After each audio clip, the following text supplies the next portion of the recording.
Hello, and welcome to this episode of Frankie's Cultural Observations. Today, we're going to be analysing run clubs. On the surface, run clubs bring people together to build up their fitness, but beneath the veneer of friendly open participation, these athletic cults are a case study in eugenics. Are the hottest people you've ever seen chase after each other in the early hours of the morning, while everyone else is still asleep because they're ugly. So if you're less than an 8 out of 10, then jog on. But jog on in the opposite direction, because you're not welcome in this polycule. Run clubs start out as a fun way to do cardio, and end up with a horde of sweaty men in their 30s chasing after women because they want to have sex with them.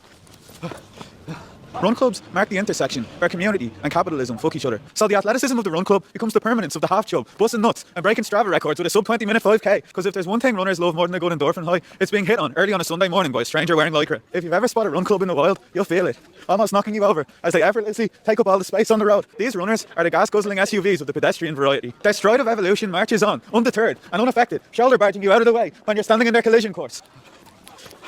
I'm not going to be running for this whole video. Run clubs often feature a sociopath ringleader with a megaphone and a checkered past that nobody really knows about. They just seem to appear out of nowhere with a booming voice and a template list full of motivational quotes that they scream at you at 8 o'clock in the morning. These pacers are in the early stages of the wellness pipeline, stretching their socially liberal hamstrings to the far right to become a yoga instructor or a defender of Tommy Robinson. After the run, the real workout begins, when the run club go to some gentrified microbrewery that sells Tato, ironically. The post-run progress point is all part of the run club's healthy, balanced diet. A 30-minute fasted cardio sprint, 3 pints of bad Guinness, runner's high, a few peanuts, and a fear of rejection from the love interest sitting across from them, who never sees them at their personal best, because their personal best was 5 years and 15 kilos ago. Run clubs are on their last lap, circling the drain of late capitalism to find the best version of their post-run selfies. When the fastest runners finish their run, they become the unpaid, unsolicited motivators for the runners who come after them, urging them to stride it out, or finish strong, or push it to the limit of what's considered acceptable levels of flirting with strangers in public.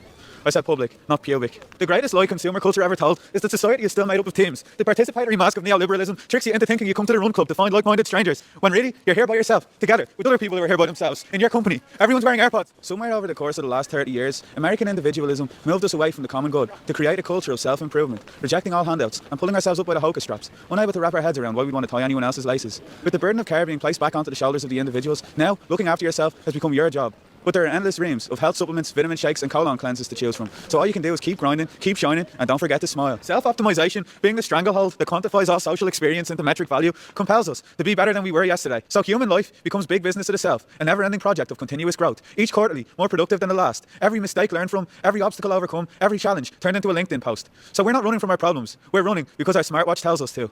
Can you hold this?